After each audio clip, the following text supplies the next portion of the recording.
함께 말씀 보시겠습니다. 오늘 우리에게 주시는 하나님 말씀은 마태복음 1장 20절에서 23절까지의 말씀입니다. 마태복음 1장 20절에서 23절까지 말씀입니다. 우리 길지 않은 말씀이니까요, 우리 함께 한번 합독할까요? 오늘은 20절부터 우리 큰 목소리로, 여러분 큰 목소리로 한번 함께 우리 합독하도록 하겠습니다. 시작. 이 일을 생각할 때에 주의 사자가 현몽하여 이르되, 다윗의 자손 요셉아, 내 아내 마리아 데려오기를 무서워하지 말라. 그에게 잉태된 자는 성령으로 된 것이라. 아들을 낳으리니 이름을 예수라 하라. 이는 그가 자기 백성을 그들의 죄에서 구원할 자이심이라 하니라. 이 모든 일이 된 것은 주께서 선지자로 하신 말씀을 이루려 하심이니, 이르시되 보라, 처녀가 잉태하여 아들을 낳을 것이요 그의 이름은 임마누엘이라 하리라 하셨으니, 이를 번역한즉 하나님이 우리와 함께 계시다 함이라. 아멘. 네, 우리 한번 인사하고 말씀 나눌 텐데 이렇게 한번 격려하시며 인사하시죠. 옆에 좌우에 계신 분들 이름을 부르며 또 직분을 부르시며 한번 이렇게 인사합시다. 올 한 해도 정말 수고 많으셨습니다. 이렇게 인사할게요. 장로님, 권사님, 집사님, 올 한 해도 정말 수고 많으셨습니다. 예, 정말 수고 많으셨습니다. 예, 수고 많으셨어요.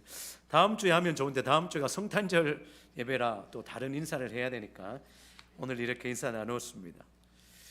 네, 오늘은요 대강절 마지막 주일로, 대강절 네 번째 주일이죠. 우리가 대강절로 지키며 예수님이 이 땅에 오신 그 이유, 목적들, 또 그 과정이 우리에게 주는 은혜가 무엇인지 그것을 계속해서 말씀 나누고 있습니다. 오늘은 예수 그리스도의 이름이 전하는 은혜라는 제목으로 함께 말씀을 나누려고 합니다. 이 땅에 존재하는 모든 물건이든 생명체든 다들 각자의 고유의 이름이 있잖아요. 모든 물건들도 정해지고 불려지는 그 이름을 통해서 그것이 어떤 용도인지 우리가 서로 이름을 정해놓고 약속한 것이 그 물건들의 이름이잖아요. 그래서 예를 들면 마이크 이렇게 하면 우리가 마이크는 어떤 건지 다 이해를 하게 되지 않습니까? 그런데 이 물건들은요, 상황이나 시대나 아니면 문화에 따라서 그 이름이 바꾸어서 불려질 수 있습니다. 그렇잖아요. 우스갯소리긴 하지만요, 저는 이 부추라는 채소가 대학교 가서 처음 들어봤습니다. 이 이름을. 왜냐하면 제가 나고 자란 대구에서는 정구지라고 불렀거든요.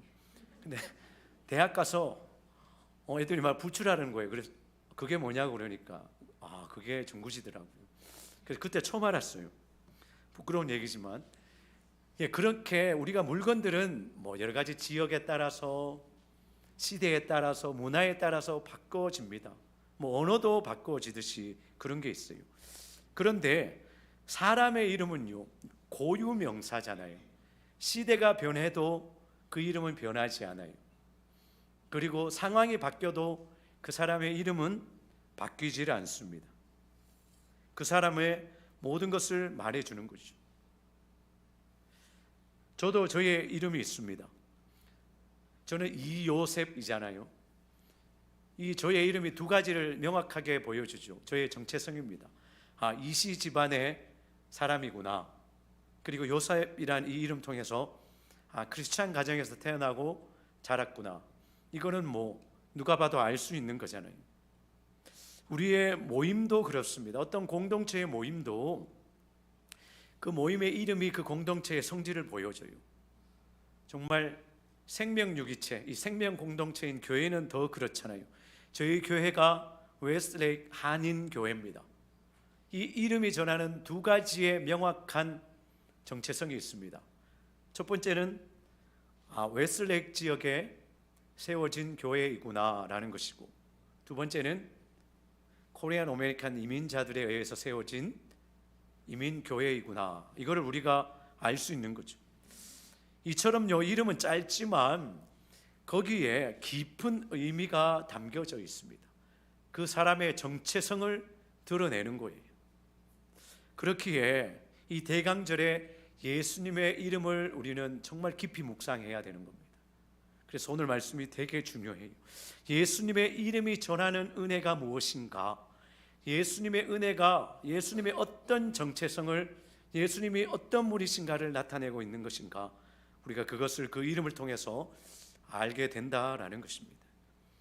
예수님의 이름이 예수님이 이 땅에 오신 이유를 설명하고 있고, 예수님의 이름이 우리에게는 한없는 은혜요 축복인 것을 증명하고 있다라는 것입니다. 오늘 말씀을 통해서 예수님의 이름이 전하는 그 은혜가 무엇인지를 우리가 깨달으며 예수님의 이름을 찾으며 예수님의 이름을 부르고 예수님의 이름을 믿는 자들 되시기를 간절히 소망합니다. 우리 그 소망을 가지고 오늘 말씀을 함께 나눠보겠습니다. 오늘 본문이 말하는 예수님의 첫 번째 이름은요, 우리가 너무나도 말하고 고백하는 바로 예수라는 이름입니다. 오늘 본문 21절을 보시면 천사가 요셉이라는 청년에게 나타나서 말하는 장면입니다. 이렇게 말해요. 아들을 낳으리니 이름을 예수라 하라. 이는 그가 자기 백성을 그들의 죄에서 구원할 자이심이라 하니라. 이렇게 말하고 있습니다. 예수 그리스도의 탄생을 말하면서 그 이름까지 어떻게 지을 것인지를 알려주고 있습니다. 오늘 본문은 예수 그리스도의 이 나심을 기록하면서요, 약혼은 했으나, 결혼하기로 약혼을 했으나 아직 동거하지 않고 결혼하지 않은 마리아와 요셉이라는 이 정말 젊은 커플을 통해서 예수님이 성령으로 탄생하실 것이다 라는 그것을 메시지를 전하며, 그리고 그 이름을 예수라 하라라고 그 말씀을 전하고 있습니다. 오늘 이 장면이 이 요셉이라는 청년에게는 얼마나 말이 안 되는 상황입니까?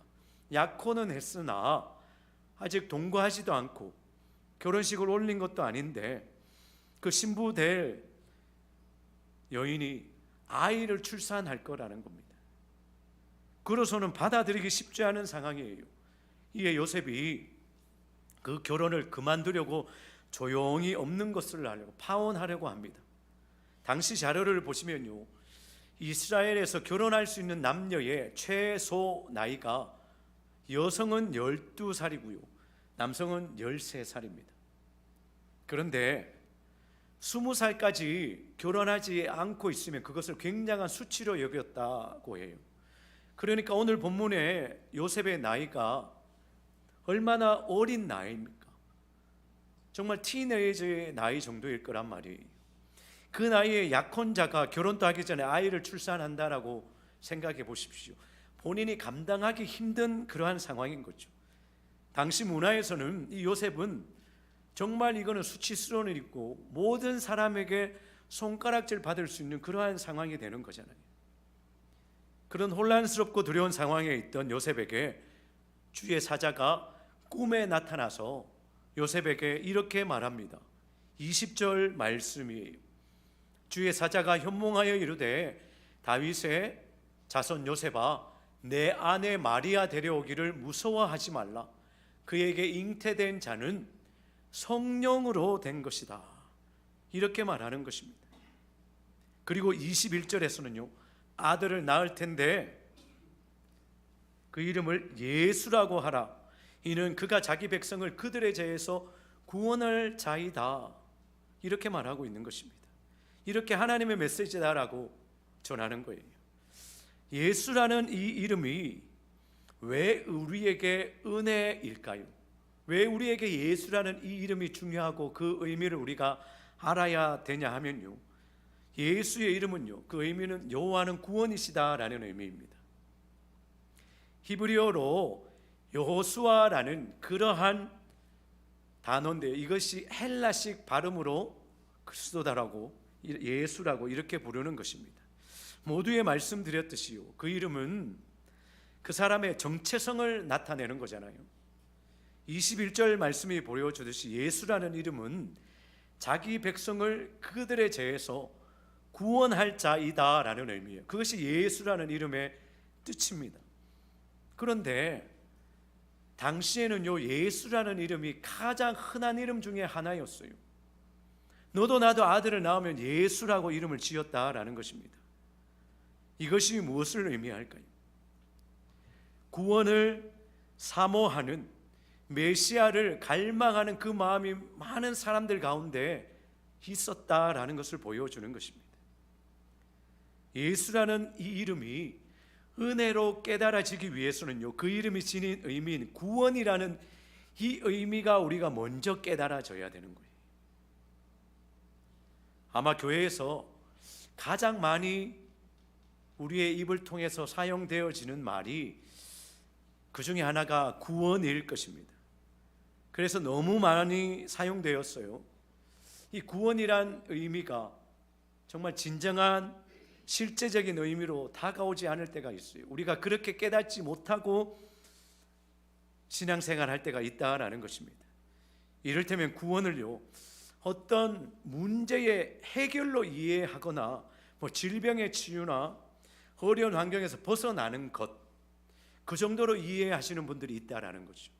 구원은 문제의 해결, 그 정도의 의미가 아니다라는 것입니다. 진정한 구원의 의미는요, 이 세상의 그 어떤 것도 해결할 수 없는 정말 인류의 가장 근본적인 문제의 해결인 거예요.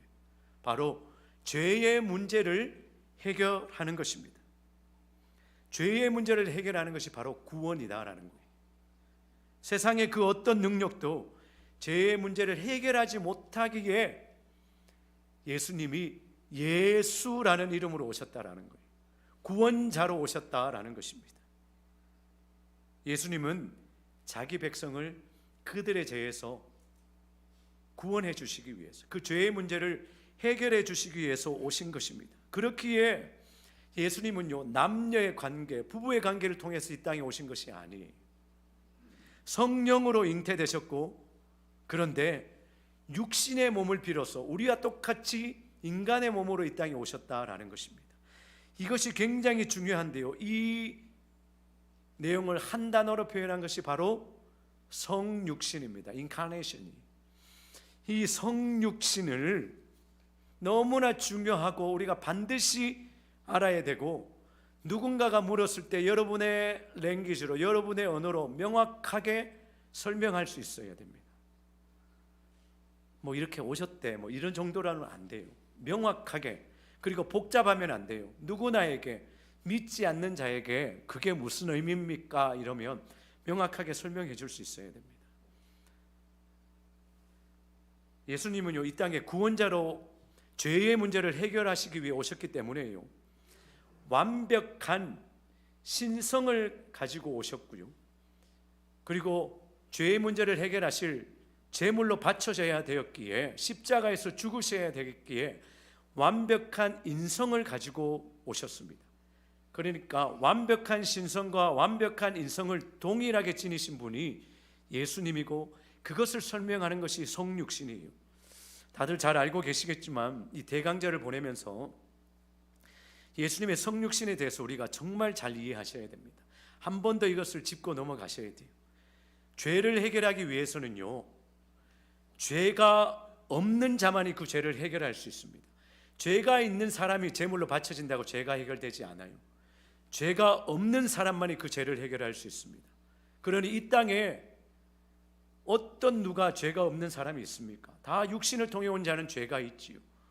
그렇기 때문에 예수님은 완벽한 죄가 없으신 신성으로 오셔야 되겠기에 부부의 관계를 통해서 오신 것이 아니라 성령으로 잉태되셨다라는 거예요. 그래서 죄가 없으신 완벽한 신성을 가지신 분이십니다. 그럼 왜 예수님은 인간의 육신의 몸을 빌어 이 땅에 오셨습니까? 또한 반대의 급으로 죄를 해결하기 위해서 반드시 제물이 필요합니다. 십자가에 못 박혀야 될 제물이 필요해요. 육신 바디가 필요하다는 겁니다. 그렇기에 예수님은 죽을 육신을 위해서 반드시 몸을 지닌 인간으로 오셔야 되는 거예요.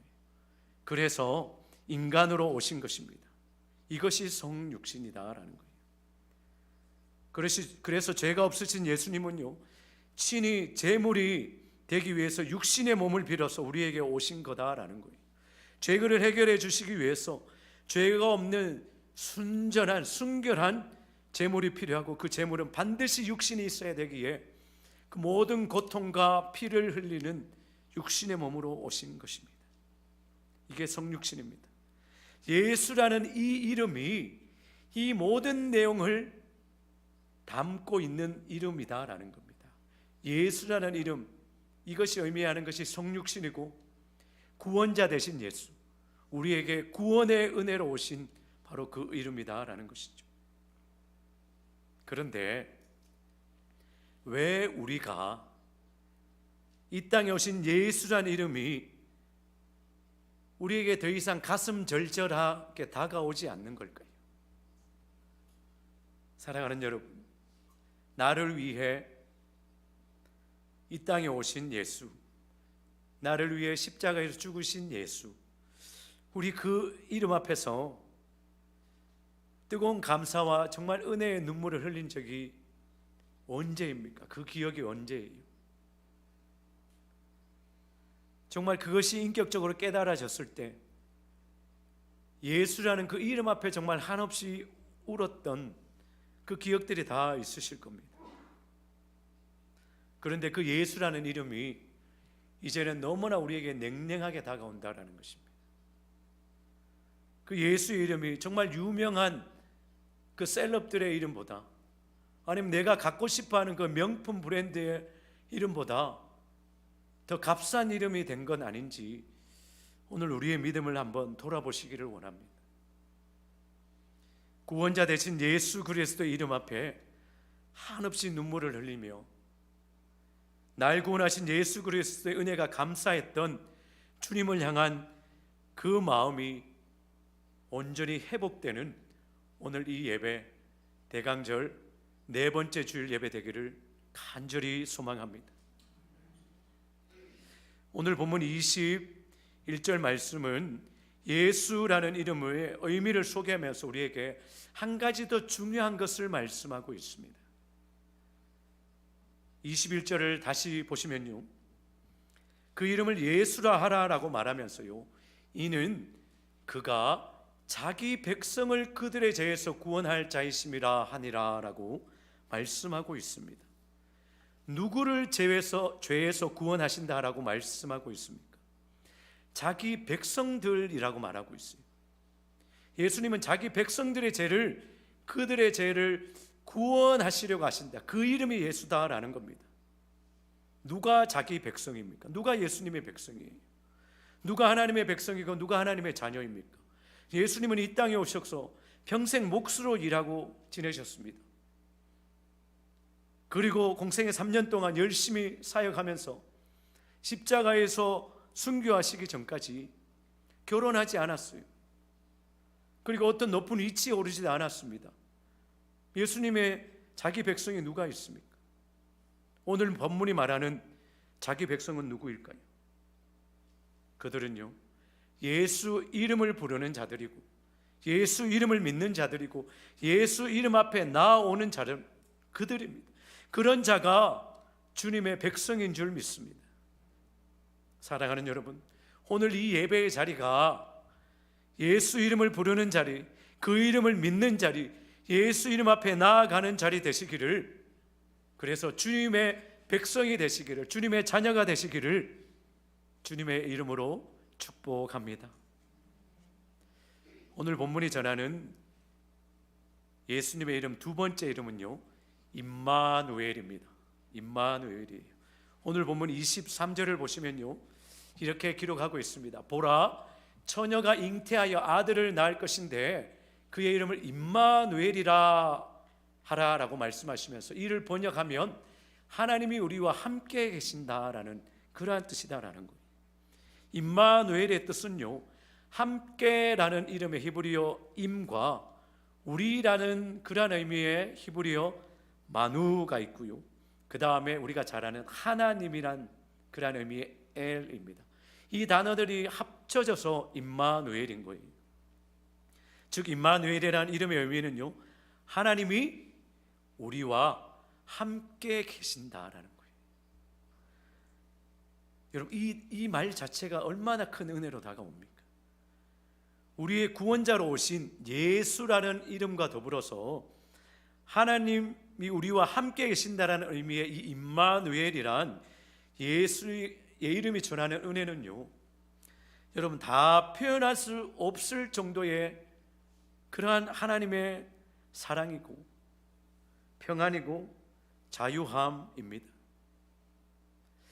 여러분, 살아가면서 참 많은 어려움들 겪고 지나오셨잖아요. 지금도 그럴 거고 내일도 그럴 겁니다. 마치 바다의 파도처럼 파도가 하나 몰려오면 끝나는 것이 아니라 계속해서 크고 작은 파도들이 밀려오는 게 우리의 인생입니다. 그것을 우리가 정말 받아내야 되는 것이 우리의 인생이잖아요. 그런데 여러분들이 살아오시면서 가장 정말 마음 아프고 힘들고 고통이었던 그 어려움들이 어떤 어려움이고 어떤 기억입니까? 물론 믿음의 정도에 따라 조금의 차이가 있을 테지만 그리스도인으로서 우리가 살아가면서 겪게 되는 가장 큰 어려움은요, 하나님이 나와 함께 하시지 않는 것처럼 느껴질 때가 우리에게는 가장 큰 고통이. 살아가면서 여러 가지 삶의 무게들, 어려움이 있습니다. 그런데 그 어려움 자체도 어려울 수 있지만 그 어려움 가운데 있을 때 하나님의 존재가 깨달아지지 않을 때 그때가 너무나 힘들다라는 거죠. 정말 그때가 정말 죽고 싶은 심정이다라는 겁니다. 하나님, 나는 여기 있는데 하나님 도대체 어디 계십니까? 그러한 마음이 들 때 가장 힘들다라는 거죠. 그런데 임마누엘이란 이 예수님의 이름은요, 하나님이 우리와 함께 계신다라는 겁니다. 이 땅에 오신 예수 그리스도, 우리에게 오신 예수 그리스도를 통하여 하나님이 늘 우리와 함께 하고 계심을 믿으시기 바랍니다. 이것이 예수 그리스도의 이름을 믿는 자들이 누리는 은혜입니다. 임마누엘의 이름이 주는 은혜예요. 그런데 하나님의 함께 하심, 이 임마누엘로 오신 이 예수 그리스도를 역사적인 사실로 또 말씀을 통한 믿음으로 믿지 못하고 감정으로, 감성으로, 느낌으로 이해한 분들이 있어요. 목회하다 보면 또 여러 가지 나누다 보면요, 이 젊은 친구들 아니면 젊은 세대들이 이런 성향이 있는 분들이 있습니다. 하나님의 함께 하심을 믿음이 아닌 감성, 감정으로 이해하는 거예요. 그러면 어떤 결과가 생기냐 하면요, 믿음에 의해서 움직여지는 신앙이 아니라 자신의 감정을 믿음으로 착각하고 살아가요. 자신의 감정이 괜찮을 때는요, 믿음이 좋은 사람처럼 되고, 감정이 무너지면 믿음이 언제 있었냐는 듯이 한 번에 무너집니다. 그 믿음, 하나님의 이름, 말씀, 그걸로 믿음이 형성되지 않는다라는 거예요. 자기가 믿는 느낌, 그때의 감성, 그것이 하나님의 모습이었다, 그것이 하나님이 나에게 주신 말씀이었다. 굉장히 중요하고 우리가 분별해야 될 부분인 것입니다. 여러분들이 자녀를 양육하면서 꼭 이 부분을 기도하시고 잘 체크해 주셔야 돼요. 확인해 주셔야 됩니다. 예수님의 이름 임마누엘이 전하는 은혜란 예수 그리스도를 통해 하나님이 저와 여러분들과 늘 함께 하신다라는 그 사실입니다. 그것을 믿는 거예요. 그럼 왜 오늘 본문에서 주의 사자가 예수 그리스도의 이름을 예수라는 이름으로 이름으로 되신 예수님을 소개하면서 또한 하나님이 우리와 함께 하신다라는 그 임마누엘이란 또 다른 이름을 왜 이렇게 소개하고 있을까요? 예수라는 이름이 우리에게 구원의 은혜를 전하고 있다면요, 하나님이 우리와 함께 하신다는 이 임마누엘의 이름은요, 위로자 되신 예수님의 은혜를 전하고 있습니다. 위로자 되신 예수님의 은혜예요. 우리를 구원하신 하나님이 왜 우리와 임마누엘로 이렇게 계속 함께 하시겠다라고 말씀하고 계실까요? 이것이 임마누엘이라는 이름이 전하는 은혜인데요, 우리의 죄의 문제를 해결하신 하나님, 우리를 구원하신 하나님은요, 그것으로 그치지 않았어요. 너네들 구원받았다, 내가 너네들 구원해줬다, 영생을 누릴 수 있다, 이제 너네들 알아서 잘 살아갈 수 있지, 이걸로 내버려 두시지 않는다라는 겁니다. 임마누엘로 오신 그 주님이 우리의 모든 순간마다, 삶의 곳곳마다, 우리의 생각 하나하나마다 늘 함께 하시며 우리를 지켜주신다라는 거예요. 그것이 임마누엘의 이름이 전하는 은혜입니다. 예수라는 이름이 우리에게 구원의 은혜를 보여주셨다면, 임마누엘의 이름은요, 하나님의 사랑, 그 위로자 되신 하나님의 은혜를 우리에게 보여주는 것입니다.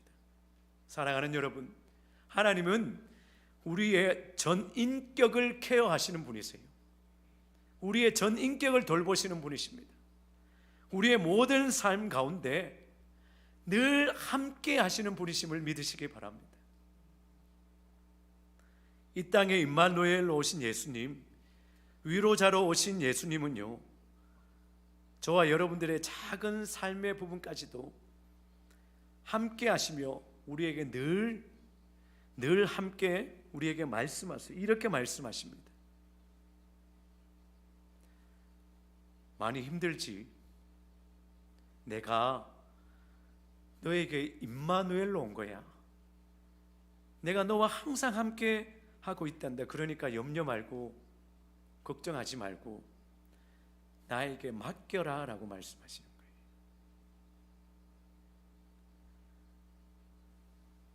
네가 지고 있는 그 삶의 무게 나에게 맡겨라고 말씀하시는 겁니다. 마태복음 11장 28절 30절 말씀에서 예수님이 이렇게 말씀하시죠. 우리가 너무나 잘 아는 말씀입니다. 수고하고 무거운 짐진 자들아 다 내게로 오라. 내가 너희를 쉬게 하리라. 나는 마음이 온유하고 겸손하니 나의 멍에를 메고 내게 배우라. 그리하면 너희 마음이 쉼을 얻으리니 이는 내 멍에는 쉽고 내 짐은 가벼움이니라 하니라. 이렇게 말씀하고 있습니다. 여러분, 임마누엘로 오신 예수님, 늘 우리와 함께 하시는 예수님은요, 수고하고 무거운 짐을 지고 인생의 길을 걸어가는 우리 모두에게 말씀하십니다. 내게로 와라. 제발 내게로 와라. 너의 그 무거운 짐을 내게 내려놓고 함께 나의 멍에를 매자라고 말씀하시는 겁니다. 여러분, 멍에가 뭡니까? 가축들이 밭을 기경할 때, 밭을 갈 때 함께 갈도록 이렇게 연결하는 그러한 도구잖아요.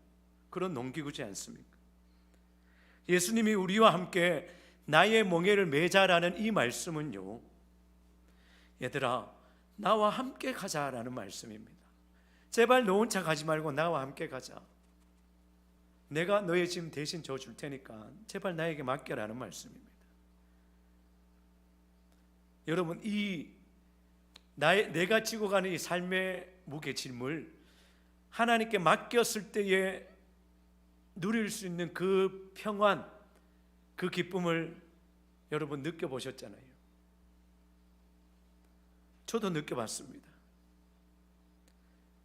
제가 목회자로 부름받았을 때 정말 그 다음날 새벽 기도의 자리에서 하나님, 이거는 아닙니다. 지금은 아니잖아요. 그렇게 제가 기도하면서 할 때 하나님이 주신 말씀이 있어요.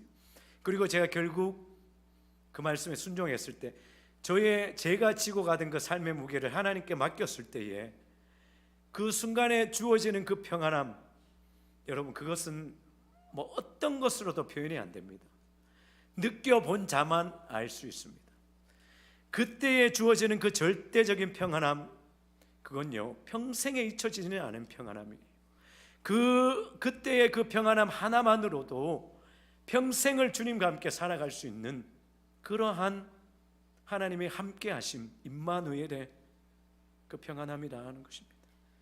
사랑하는 여러분, 나의 무거운 짐을 내려놓고 주님과 함께 멍에를 메고 가는 그러한 인생이 누리는 평안함과 그 자유함을 누리는 삶이 되시기를 간절히 소망합니다. 얼마나 큰 축복이고 말로 표현할 수 없는 평안이고 은혜인지를 모릅니다. 대강절 마지막 주일을 지나면서 모든 분들께 권면드립니다. 임마누엘의 은혜를 누리시기를 원합니다. 여러분들이 지금 지고 가는 삶의 무게들이 있잖아요. 얼마나 무겁습니까? 때로는 정말 한 발짝도 떼기 힘든 그 무게감일 텐데 늘 우리와 함께 하시는 임마누엘 하나님께 그 삶의 무게를 한번 맡겨보시기를 원합니다. 정말 믿고 한번 주님께 다 맡겨보십시오. 여러분, 내 힘으로는 안 돼요. 결코 우리의 힘으로는 안 됩니다. 그 일로 여러분 많이 기도하시죠? 간절히 기도하시잖아요. 어떻게 기도하시나요? 해결해 달라고 기도하세요? 아니면 하나님, 이 삶의 무게가 너무 무겁습니다, 제발 좀 이 무게를 가볍게 해주십시오, 이렇게 기도하십니까? 그런데 여러분, 오해 없이 잘 들으십시오. 지금 주무시면 안 됩니다. 잘 들으십시오. 기도는요, 내 생각과 내 의지를 내려놓고 그 문제를, 그 삶의 짐을 하나님께 맡길 수 있는 믿음을 달라고 기도하는 것이 기도예요. 그것이 우리가 기도하는 이유인 것입니다. 나의 기도로, 나의 기도 때문에 어떤 삶의 문제가 해결되지 않아요. 결코 여러분들이 많이 기도했다고, 여러분들이 간절히 기도했다고, 여러분들이 정말 세게 기도했다고 그 문제가 해결되는 것 아니다라는 겁니다. 그거는 기도의 영적인 의미가 아니에요. 그 착각에서 빨리 빠져나와야 됩니다. 내가 더 많이 기도하면 해결되겠지, 더 큰 소리로 간절히 기도하면 해결되겠지. 기도의 원리는 그것이 아니다라는 겁니다. 사랑하는 여러분, 임마누엘로 오신, 함께 하시는 그 주님을 믿으시기 바랍니다. 임마누엘로 오신 주님께 그것을 맡기시기를 원합니다. 우리는 위로자 되신 주님께 우리의 삶의 짐을 맡기기 위해서 기도하는 거예요. 그것이 기도의 영적인 의미인 것입니다. 기도로 뭘 해결하려고 하지 마십시오. 그거는 영적으로 틀린 방향이에요. 기도는요, 문제를 해결하는 방식이 아니라 하나님의 뜻에 나의 뜻을 맞추는 것, 나의 생각을 내려놓는 것, 전적으로 하나님을 의지하는, 주님의 멍에를 내가 함께 지겠습니다라는 이 믿음의 결단을 고백하는 것이 기도임을 믿으시기 바랍니다. 하나님, 나의 삶을 주님께 온전히 맡기고 주님께 내어놓겠습니다, 그 믿음을 주십시오. 그것이 우리의 기도라는 거예요.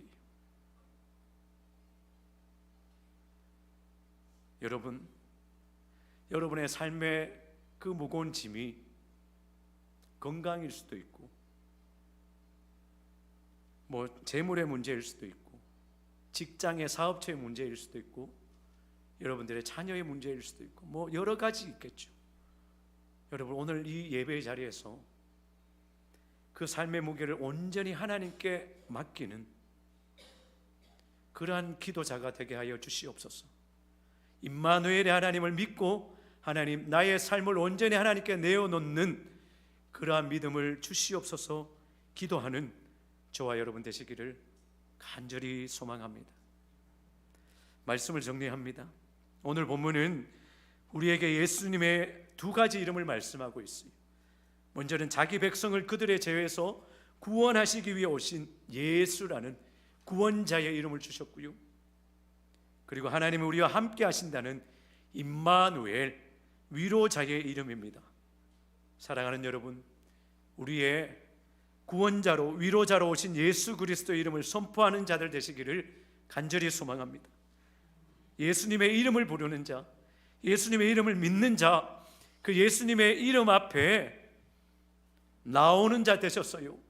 하나님이 주시는 그 평안과 기쁨과 안식과 은혜를 누리는 자, 그 축복을 누리며 또한 그 축복을 전하는 예수 그리스도의 이름을 선포하는 한 주간의 삶이 되시기를 주님의 이름으로 축복합니다.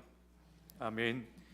우리 말씀을 기억하시면서 우리 함께 그 주님의 이름을 높여드리기를 원합니다. 이 땅에 오신 그 주님, 하나님의 본체로 오신 주님, 그 주님의 이름을 우리가 찬양합니다. 우리가 고백하면서 함께 고백합니다. 이 땅 위에 오신 하나님의 본체, 십자가에 달리사 우리 죄 사하셨네. 하나님이 그를 지극히 높여 모든 이름 위에 뛰어나 이름을 주사 우리 예수 이름 앞에 절하고 모든 입이 주를 시래. 영광 중에 오실 주를 보리라. 선포해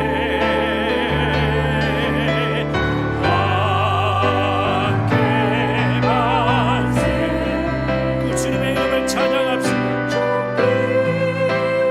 위엄을 찬양해. 왕의 왕께 만세. 주의 우리 시간 다 같이 일어나셔서 왕께 만세. 왕께 만세. 존귀와 위엄을 찬양해. 왕의 왕께 만세. 주의 우리 마지막으로 두 손 들고 결단하며 주의 이름을 찬양합니다. 왕께 만세. 그 주님을 찬양합니다. 존귀와 위엄 찬양해. 왕의 왕께 만세. 주 예수